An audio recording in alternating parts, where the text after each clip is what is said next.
Hello to everyone. This is Rodney Schwartz. I am going to be moderating this, which is our third in a series of webinars we've done on impact investment funds, together with our partners at Octopus Investments and Paul Hastings. I'd like to welcome you all. Wherever you are, I hope that you're staying safe and doing well. Our first panel focused on health funds. Our second focused on the topic, the area of impact washing.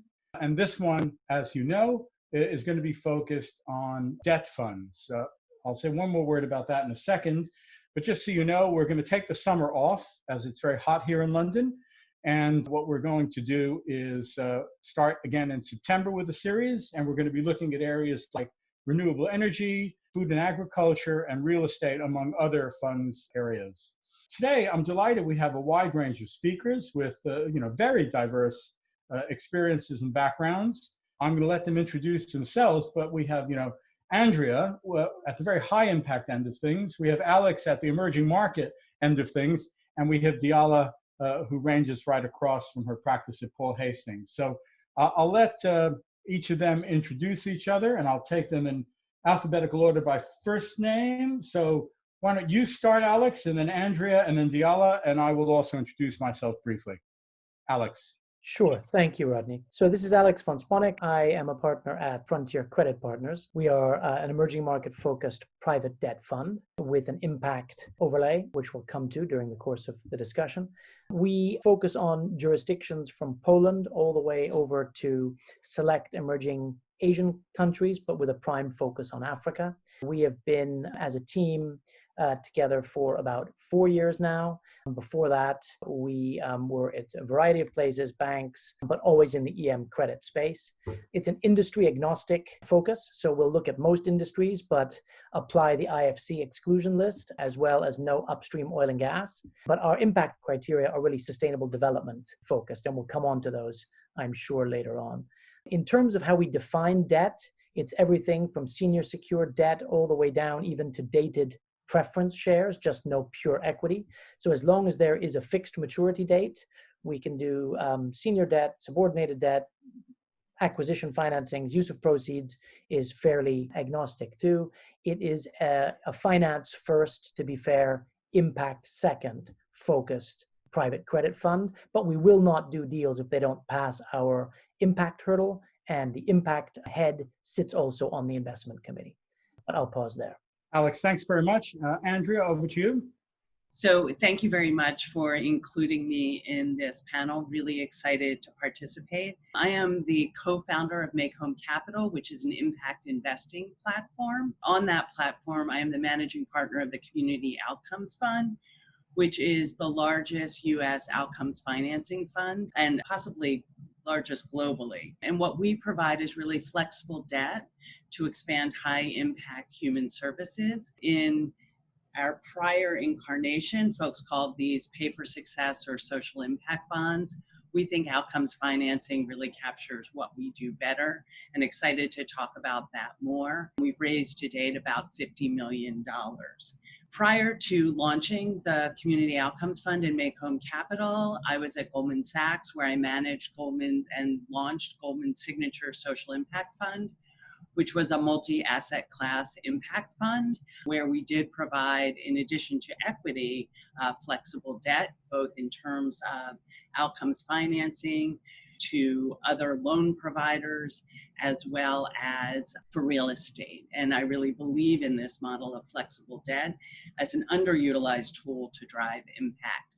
Prior to my time at Goldman, I worked for 20 years doing anti-poverty work, as well as workforce and economic development and community finance. That's great. Thank you very much for being with us, Andrea. And Diala, over to you. So my name is Diala Minot. I'm a partner in the credit funds practice at Paul Hastings. I've done a few bits and pieces really along the sort of private debt funds, mostly around the credit funds and the specialty on the sort of direct lending funds. And I've been working closely with quite a lot of the private equity houses really that are moving into the debt world and trying to get them more and more involved into the debt world, and really came into the impact world through my sponsor clients. So actually it's been an interesting way into the area. And I also act for investors, insurers and pension plans, and do a lot of lobbying for the regulators too. So that's also been of interest to me because it's been a fast moving area and an area that's changing again. So that's what we've been doing here at Paul Hastings. We've done a few social impact funds, a few charitable funds as well that we're looking at, and some nice JVs, joint ventures. So it's going to be an interesting time right now, I think, to be doing this. Thank you for having me. It certainly is a pleasure to have all of you. Briefly, I'll introduce myself. So I've given my name already. I'm Chief Executive of ClearlySo. ClearlySo is an impact investment bank. So we're an intermediary. What we do is we help impact-oriented clients, and that's both impact funds, but also impactful enterprises, raise capital. Initially, most of the capital we raised was from angel investors, and now I would say that less than 5% comes from angels, and the bulk comes from institutional investors. We are Europe's leading impact investment bank by number of transactions, well over 200, and also capital raised. The bulk of that capital, as I said, is institutional. And interestingly, the fastest growing groups of investors right now are traditional venture capital firms who are becoming increasingly interested in high impact enterprises, and also family offices who either are feeling guilty or very committed to using their capital to make the world a better place. And that group is also really growing. We're based in London. I know that there's an American tinge to this panel, at least by sound, but many of us are actually here in the UK. So thank you all for joining us. And I'll start with the first question. So we chose debt funds as a topic, mostly because the perception, at least in Europe, is that all the action on the impact side is really on the equity side. Let's start with you, Diala. Do you think this is correct, or is this a misperception? I think actually traditionally it has all been on the equity side, and that's been quite a large product and a classic product. I think the debt fund product is still relatively new. It's not really, as I'd say, in depth as it is in the States, but because it's growing and because the synergy of different structures that you can use that actually mimic the private equity structure that can be used for the debt fund, that's a really good transition. And so I'd say now more and more we're seeing the growth of the debt funds with the PE model on it being very helpful for social impact, and actually making that transition for the investor base and easier for the sponsor to be able to sell their product and really actually believe in the principles of the product that they're sending out, actually. And I think that's a big change now, because when you look at the sort of investor base and you look at the sponsors themselves, I think there's a big sea change in the type of personality that are running those funds and the portfolio managers, and it's really quite a key impact for them to ensure you've got some good measures. But I think the private equity style has really lent itself well to the private debt. So I'd say it's growing now in the private debt, but historically was private equity. Thanks, Diala. We'll come back to that question of personality in a second. Alex, can I turn to you if you'd like to take the same question, and then Andrea? Yeah, sure. In the emerging market space, really since 2003 onwards, before you even got to the impact side of things, it was really just a story of private equity. And that's continued all the way through till today. So there are a significantly larger number of private equity players who have then parlayed their way into impact. And so if you're an institutional investor wanting to put some money into emerging markets and impact, your choice has been to date really mainly a private equity product. The private debt space has to some extent been there for a while in trade finance, in microfinance. But if we talk about private equity style, longer dated, closed-end debt funds in the emerging market space, it's a much newer story and something that the development finance institutions at the moment are all starting to prioritize in the COVID situation, because it's easier to deploy money in credit. Valuations are not really a huge haggle that happen with the investee companies as you would have in private equity at the moment. And so we're seeing private debt come to the fore, but to date, I think similar to what Diala said, it's been a story of private equity, but that's starting to change. Great, thank you. Appreciate that. Andrea, over to you. So I would agree with sort of the prior trend that it really has been focused on private equity. That said, what I saw when I was at Goldman, and also sort of am seeing now, as my partners on this panel said, is really a growing interest in debt. And I see it on a couple different levels. The work that I do around outcomes financing really is a private debt product, thanks to our sort of fearless leader in this field, Sir Ronald Cohen. There's been global conversations about social impact bonds, and while I stand firm that they are not bonds, really at their core, they're a flexible impact debt product. And so I think that while in volume, we haven't necessarily reached a critical market level, I think that there is definitely interest. Alongside of that, I think, building on what Alex said, I think there's a growing understanding of the power of flexible debt for small and medium-sized enterprises. And I would say that's been happening over the last 5 years. While I was at Goldman, they launched 10,000 small businesses.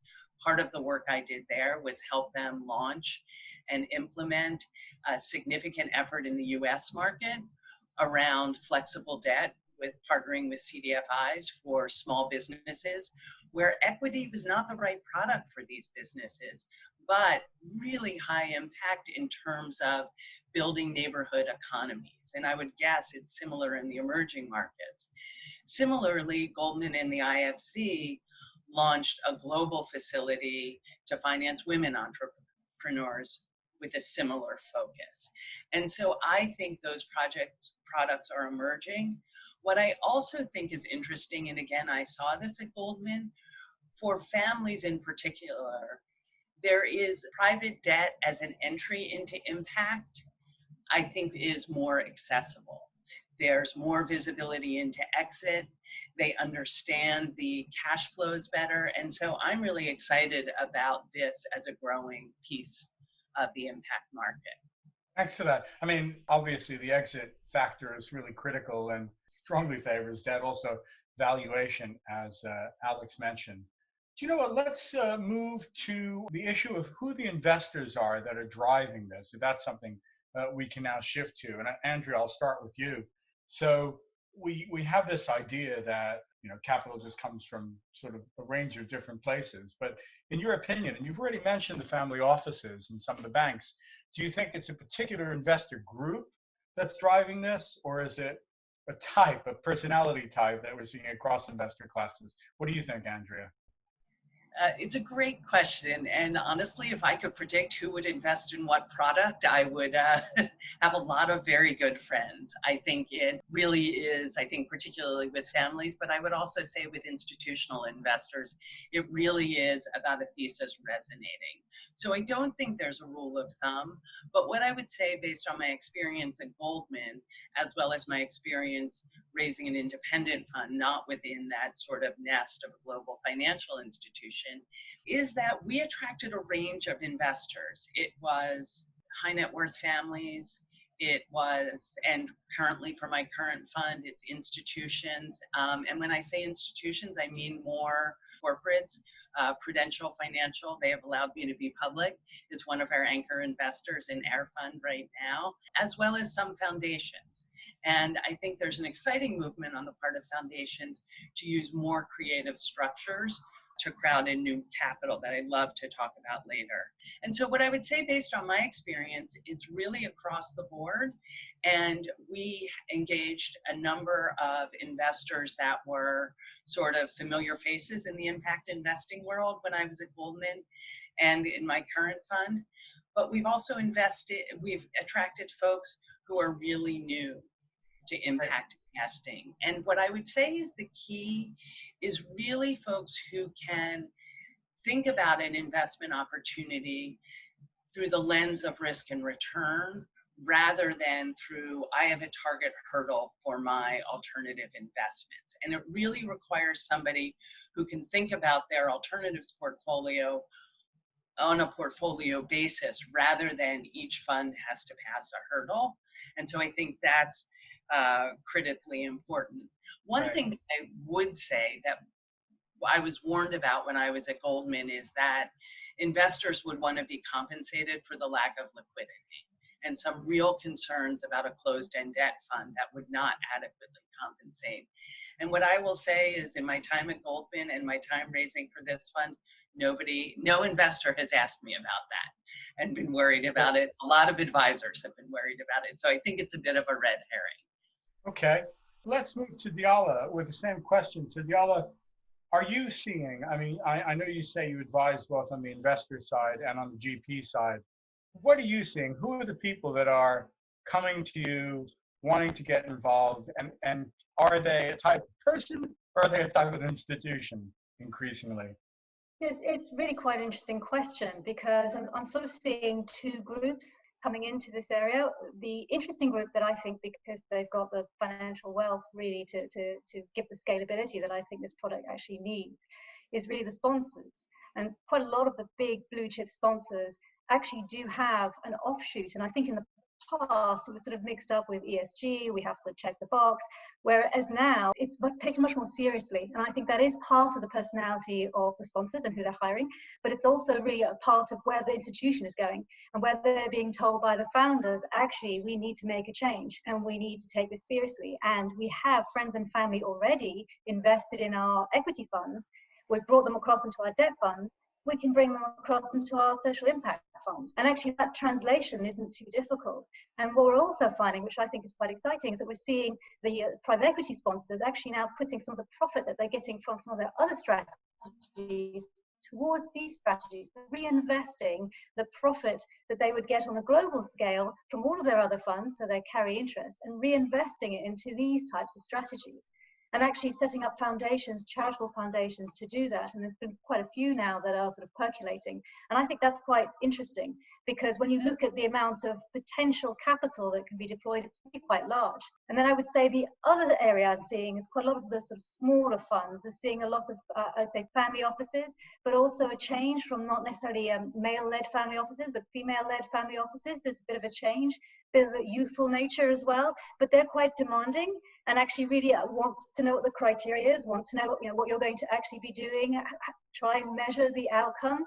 And some of those conversations can be actually harder than the conversations with sort of the sponsors, with blue chip companies. I think they're driving the force because they're really looking at not really the return, they're actually looking at what the outcome will be. So you've got that nice balance, I think, in the sort of investor base, and that gives a nice direction to these funds. That's a great answer. I wonder, as it will put them in a favorable light, you talk about sponsors generically. Is there anybody who's doing some things that you think are exciting enough that you want to call out? It makes the conversation more interesting. Yeah, I think KKR, if you look at their fund, Partners Group recently led their 1 billion fund, BlackRock, which have been doing it for a while, Apollo. It's actually, people who you wouldn't traditionally think were focused on the impact because they're more focused on the risk return. We're actually doing some interesting work. So I've called out a few, and there are a few others, but we're still working with them, big names, and I think they'll want to do the publicity as and when. Yeah, Alex, I'll turn to you in a second, but let me call, you've mentioned Partners Group, and I just think I want to pay tribute to a gentleman called Urs Wiedlichsbach, who put in his own money to get them started in this area. And I think when somebody reaches into their pocket and takes out, I think 50 million or 75 million or so, I think it's worth calling out. Alex, over to you. Same question. Yeah, sure. Interestingly, Partners Group on the impact side, through PGI, as they call it, have a big EM focus. And while that traditionally has been equity, they're now starting to move into the debt space. So they certainly are a player to highlight, to watch, and to mention, as you say, not least because they've put their money where their mouth is.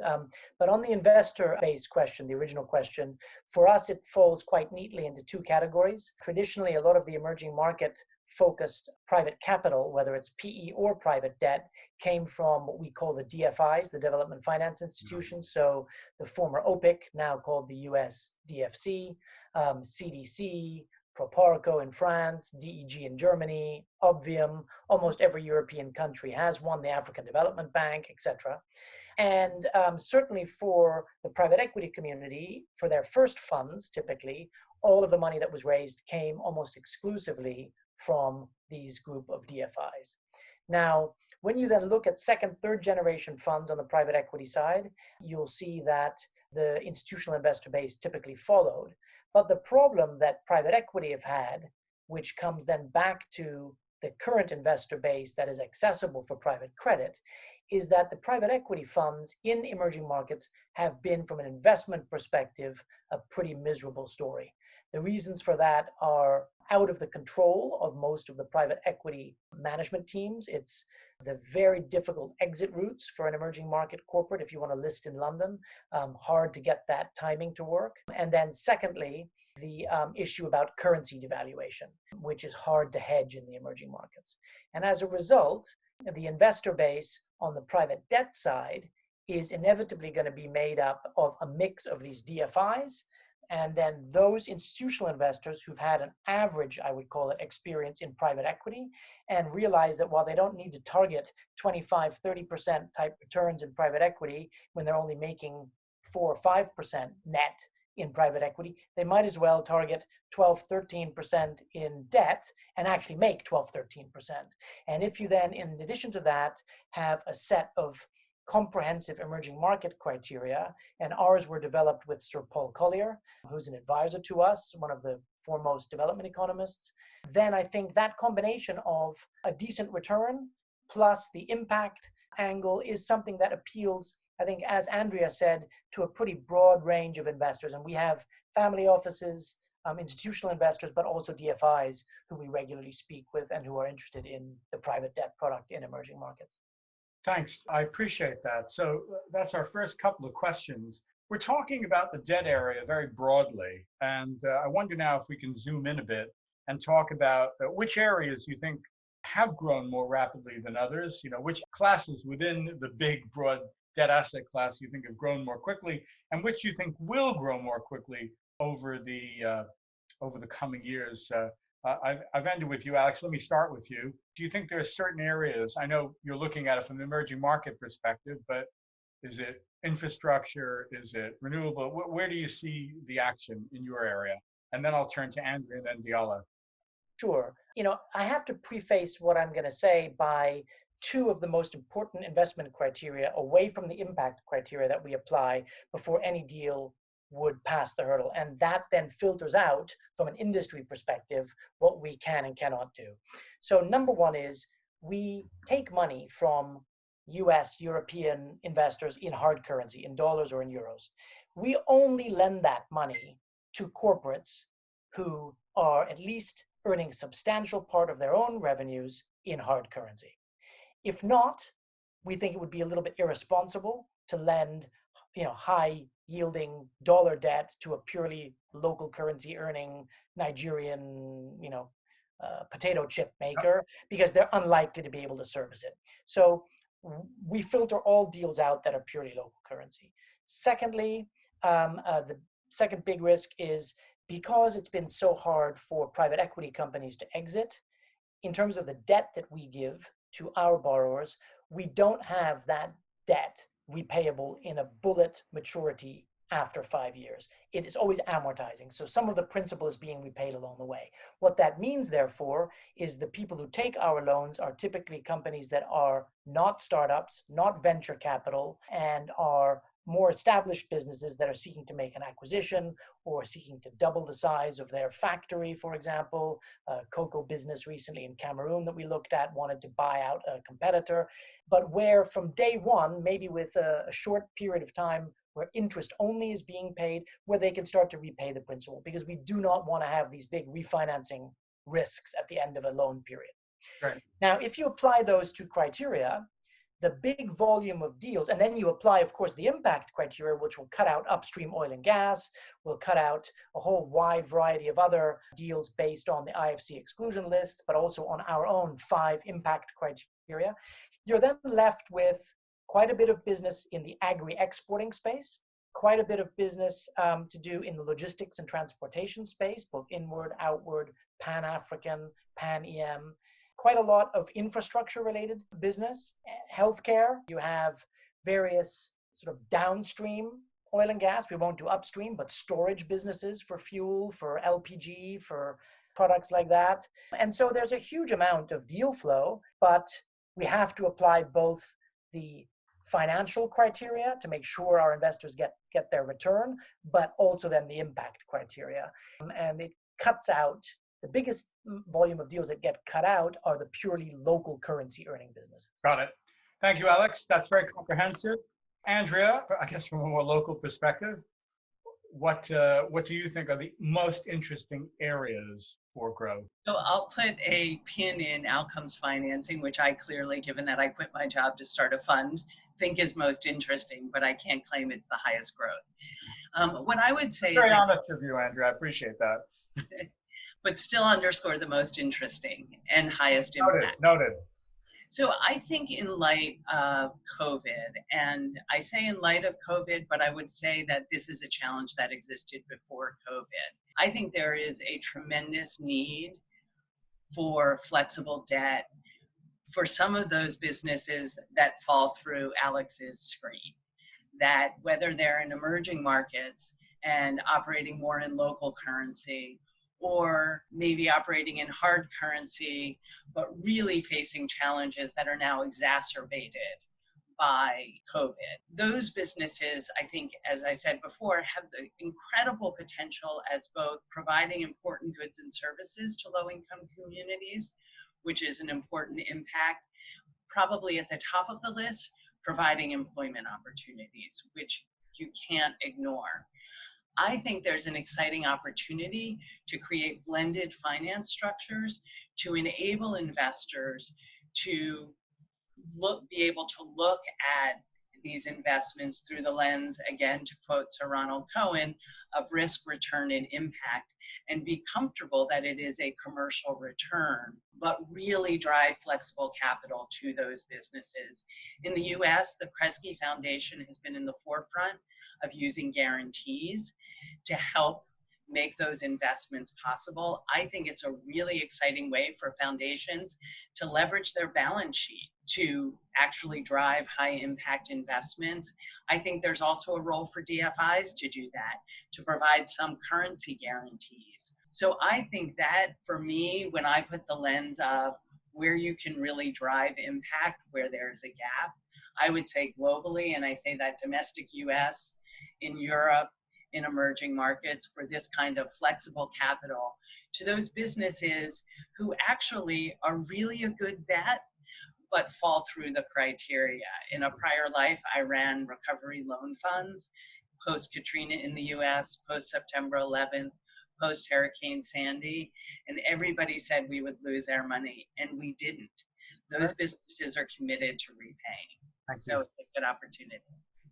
Right. Diala, same question, then I'm going to take a question from the audience. Yes, I mean, I think the queries that I'm getting, so I'm sort of seeing on the service side where clients are coming through to me, it's mostly, I'd say, around the property side, so the social property. And I think because it's a classic asset class and it's a private equity asset class, I think it's moved into the debt asset class and people are sort of comfortable with it. And now they're seeing actually there's quite a lot of good you can do out of it with healthcare homes, assisted housing, a lot of that now with COVID, which is obviously really critical. But I think, again, the transition isn't so difficult for the investors or the sponsors. So it's quite a nice asset class that can give a lot of impact. And the other one is the SMEs. And I think Andrea was touching quite a bit on that, and also Alex.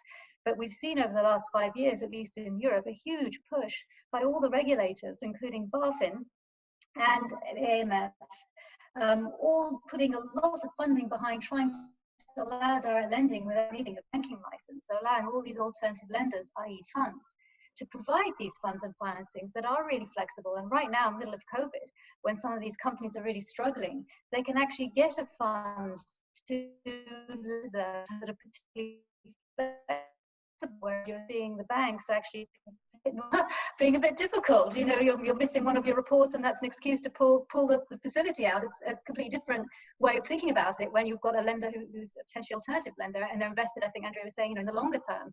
They're not looking for a quick exit. They'll be there with you at a joint venture in the long run during hard times with COVID.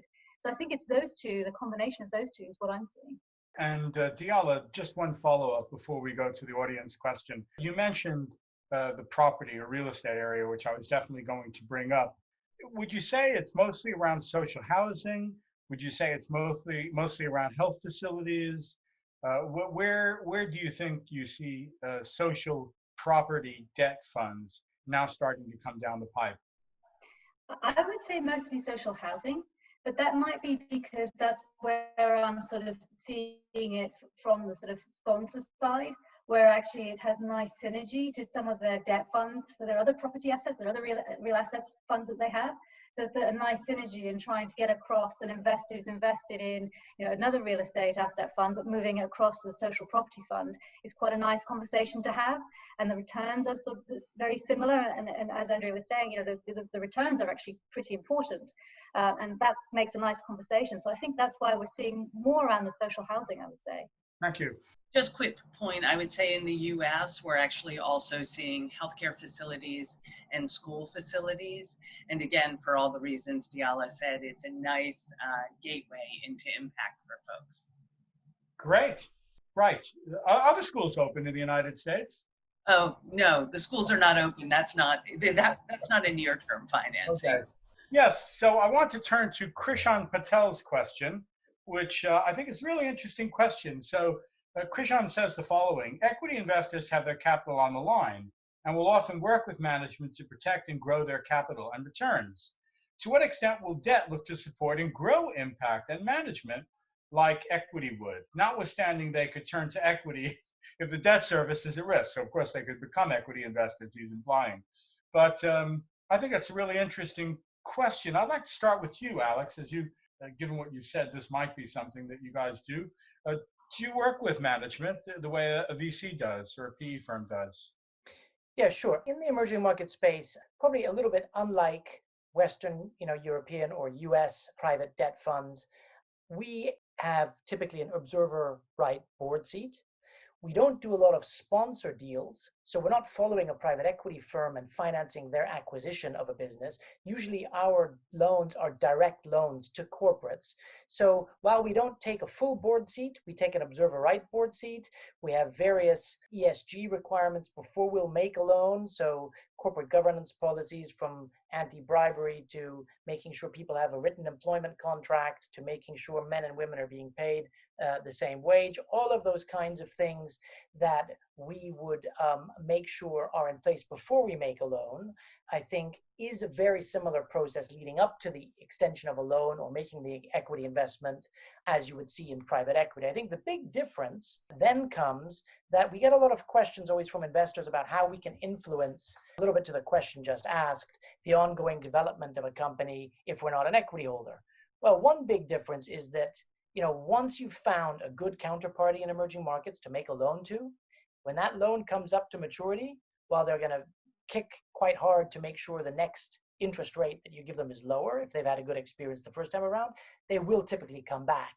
And so the stick and carrot is that, unlike private equity, where once you've sold out, private equity funds are then gone again, you typically in the debt space, if you've done your deal properly and chosen the right borrower, hopefully you'll have repeat loans that you do. And the stick to then either extending a new loan or not, away from the economics of the deal, is whether or not during the life of the loan they've actually complied with the impact development plan that was put in place at the outset of the loan.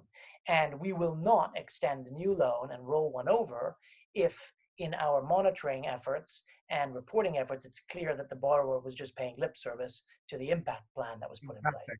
I'm really glad you said that, Alex, because that leads very well. I'm gonna ask you the question next, Andrea, but I'm gonna put a slightly different spin on it, which is based on a kind of follow-up or related question by Salman Yassin. He or she says, with the growth in debt financing as debt holders, how will impact investors be able to drive, I guess, impact-related change, corporate governance, in a way that equity holders do? And what about social impact measurement? So it's kind of extension of the question into not just working with the companies on their financial objectives, but also working with them on their impact objectives. This is right up your street, Andrea.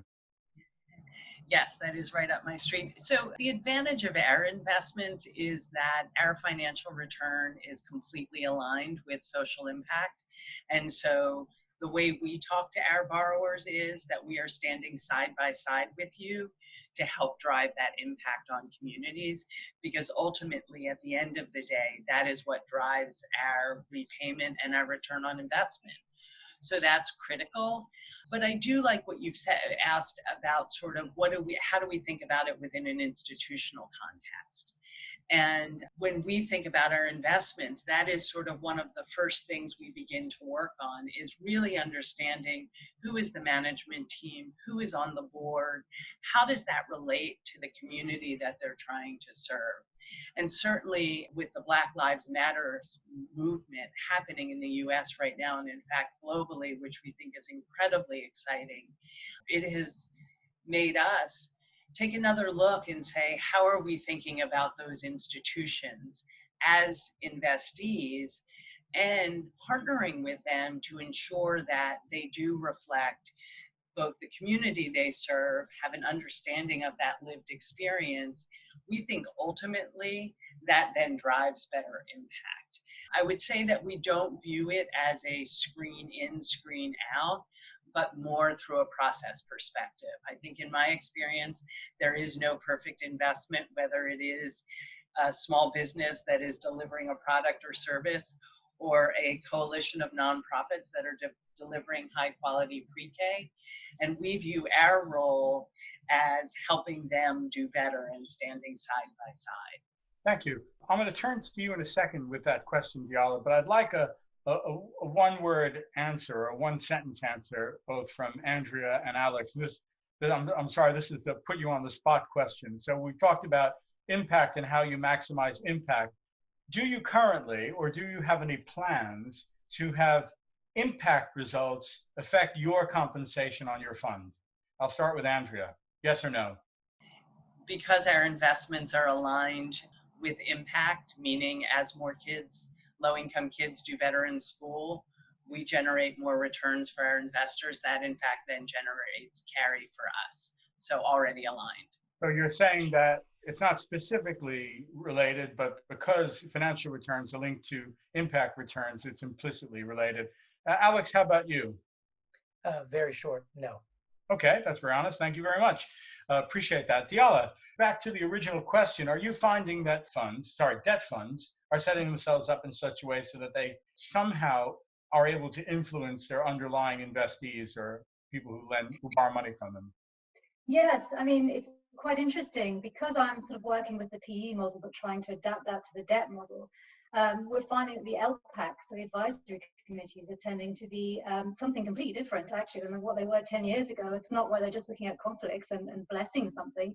They're actually sort of invigorating the investment process and asking questions about the investment, the board, the operating company. And in many cases, we're seeing a lot of JVs being set up with a particular LP and a particular sponsor, where they're sharing their knowledge and know-how and actually working together to turn the company around. And I found that quite exciting, because what the investors bring to the table sometimes is from different jurisdictions, whether it's DEG you mentioned, or whether it's OPIC, DFS. They all have slightly different lens on how to improve the health of these SMEs that we look at. But the sponsors, very often, that they do have a team, but they don't necessarily have that sort of impact lens yet that's completely developed. And actually the LPs are giving them that lens. And so we're seeing a lot of these sizable investment from an LP, but they want in return is actually to help turn the company around. They want to stay in it. And their advisory council that they have with the sponsor is actually more of a debating discussion about what do we do? Where in the capital stack should we go? If we're putting in the debt in, what covenants should we put in? Should we cover light? What should the maturity date be? Things we could never discuss before. And interesting, the regulation has changed. The funds regime has changed over the last 5 years, really through the introduction of AF&D in Europe, which has allowed LPs to be active without piecing their liability status. It's very used to it. It'll be a limited partner, so it still sits well with the PE model.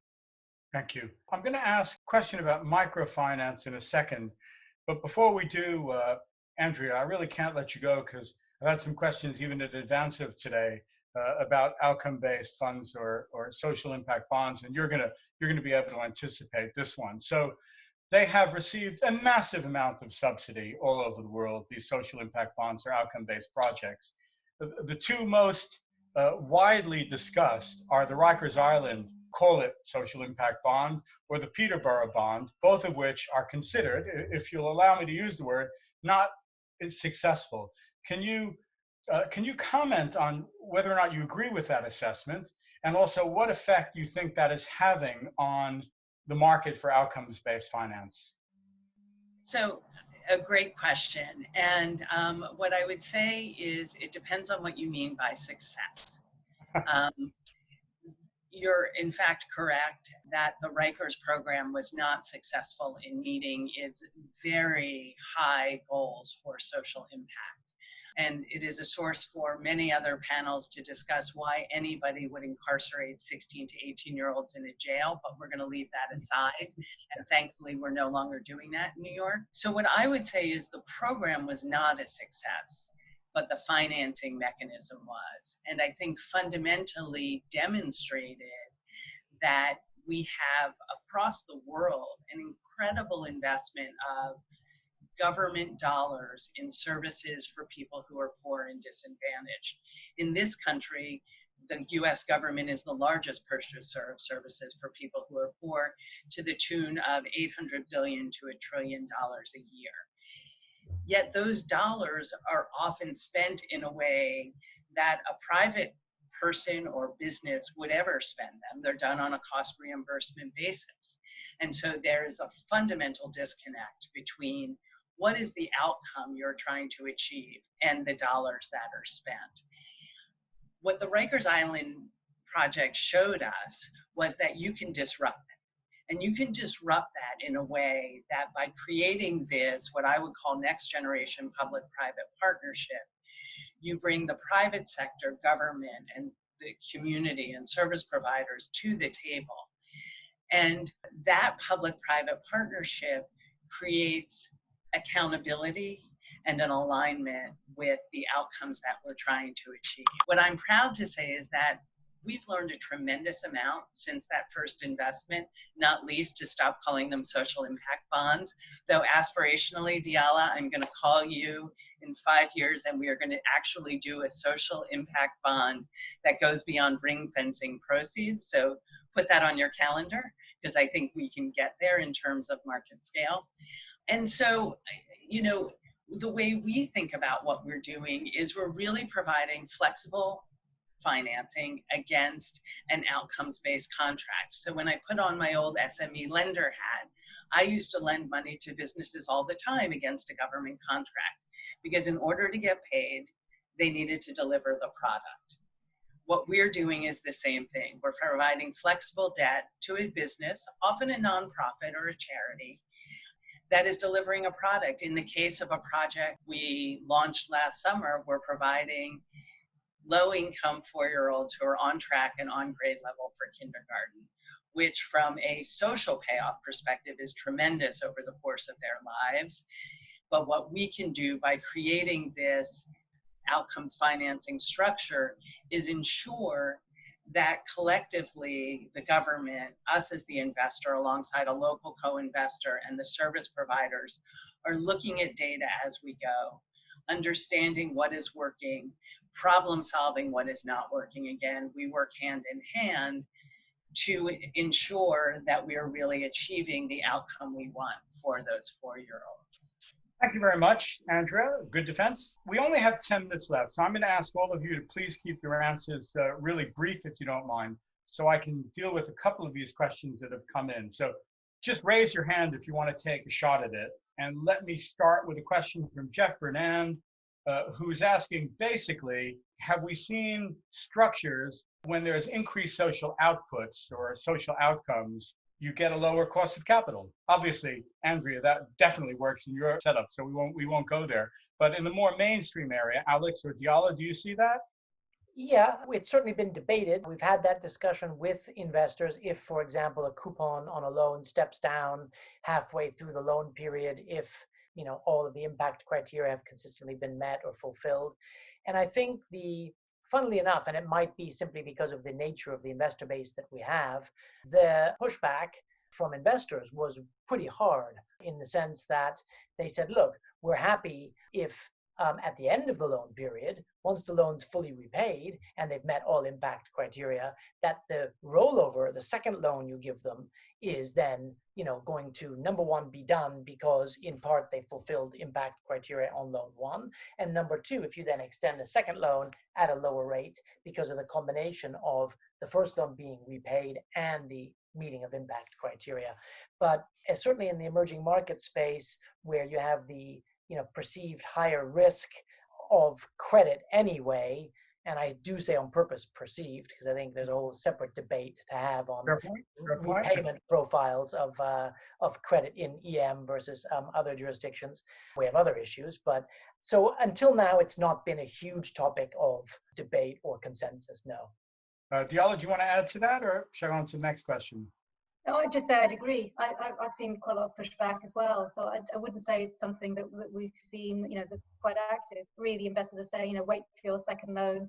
Let's see what the track record of the first one is, and then we'll talk later.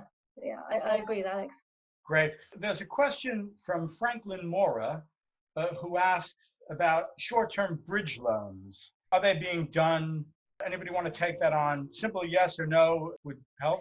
Dale, we'll start with you this time, and then Alex. Sure. Yeah, no, I was just going to say, seeing a lot of that. I mean, EQT also, launched their subscription credit facility just this month. So, yeah, seeing a lot of that, a lot of short term, and that's something that the sponsors really like. So it's kind of a nice way in as well. This is with impact. So Yes.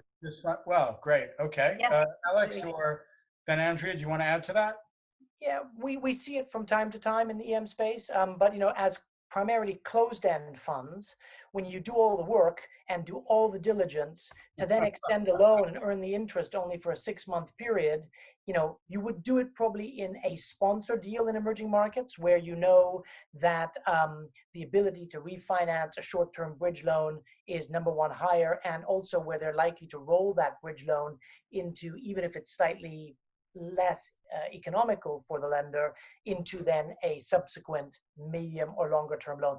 But there is definitely a space for a short-term or bridge fund type fund in EM, but to date that has been done typically by trade finance, whereas people like us, we really want to do 5-year loans, because once you've done all the work, you want to try to at least enjoy the benefit of it for a period of time. I'm sure, Andrea, given the upfront costs involved in some of these outcome-based projects, that probably applies to you, but is that right?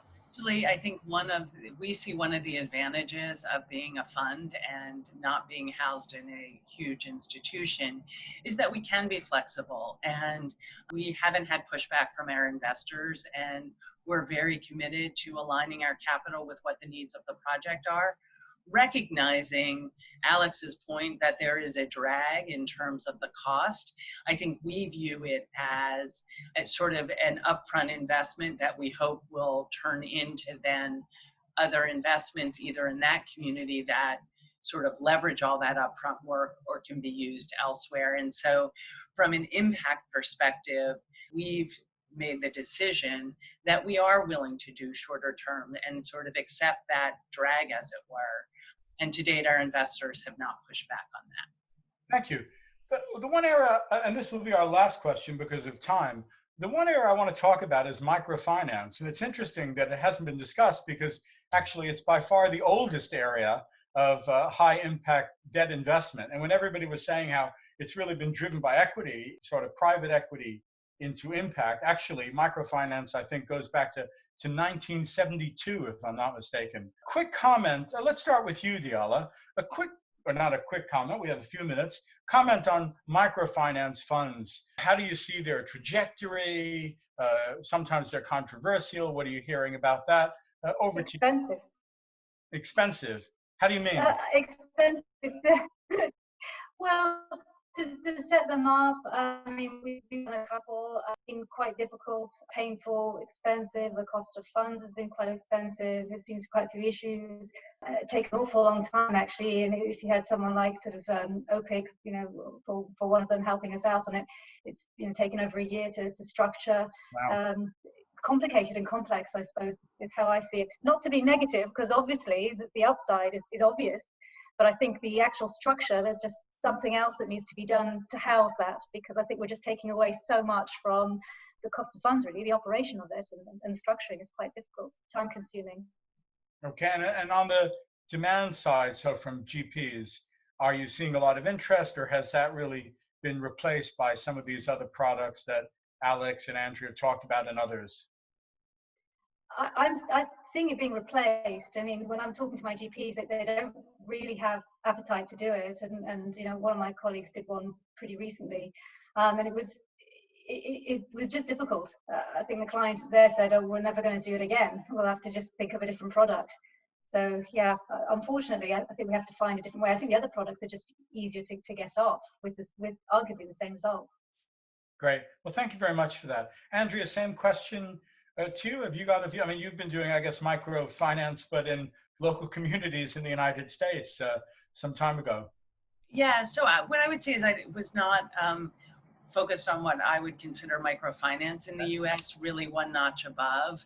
And I think it really is definitional.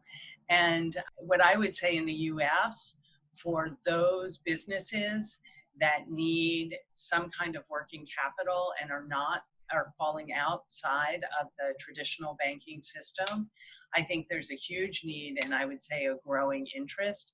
In the US, we have institutions called community development financial institutions that often have some subsidy built in. They bring on typically debt from banks that they then on lend to small businesses, which has been a really wonderful model to target underserved businesses. They keep their capital cost to the businesses more reasonable, as it were, by incorporating subsidy, and there's some government subsidy in that. And I think that's an interesting mechanism. Right. But I can speak less to the global microfinance market. Thanks. And I know, Alex, I'll give you a chance as it's the last question, but I know that your deal sizes are typically larger, but you have a view on the microfinance side of things. Yeah, look, I think there's obviously a role for microfinance in the emerging market space. It's been there, as you say, for quite a while. I do think, however, though, that, you know, it's sort of committing, you know, a little bit the original sin in EM by taking hard currency money from, you know, institutional investors outside of a certain emerging market jurisdiction and then lending it to purely local currency earning SMEs. And like with any risk like that is unhedgeable and that is linked primarily to macro events that are not credit events that are specific to the individual borrower, you have some people who've got in and out of microfinance funds at the right time and paraded around the great returns, but the vast majority end up then, for no fault of the actual manager, but end up nursing and licking their wounds on the returns front because local currency rates just have, you know, devalued to an extent that the returns disappear. So I think there's a very important role for it, but it's probably a risk best borne by DFIs and people who are not as return focused. Great. Thank you very much for all of that. That's really great. I'm going to throw one quick question in as we have 2 minutes left. So one word answer, please. So I'm going to suggest that in 10 years' time, we don't have separate impact debt funds, but that all debt funds, or nearly all debt funds, measure their impact and are required to by investors. Do you agree or disagree with that statement? Alex? Agree. Andrea? Disagree. Diala? Agree. This is what makes a market. Great. Okay, I have 1 minute to wrap up. I've written down a couple of things. So DFI's got things started, but now the investor base is really shifting on the debt funds with impact. The debt funds have followed the PE mold, at least initially. Debt has some advantages. It can be more flexible. Exit is easier. Valuation is less difficult to negotiate. Diala mentioned the involvement of sponsors, which she thought was quite critical. A number of the panelists talked about employment as a really big area post-COVID. Also discussed was social property, in particular social housing, but also health and possibly schools we talked about. Focused a little bit on the SME financing area, which I think a lot of people commented on. But the growth, I think Andrea mentioned, of alternative funders, or maybe it was Diala on alternative funders. And finally, everybody felt that debt holders can also have influence and are increasingly having influence in working with the investees. So, thank you in the audience for questions. I want to especially thank Andrea, Alex, and Diala for their participation in this panel. We won't be seeing you till the summer is over, so enjoy your summer, and we'll see you for either something on real estate or food and ag or renewable energy. So have a great summer, and we'll see you later. Bye-bye. Thank you for participating. Thank you.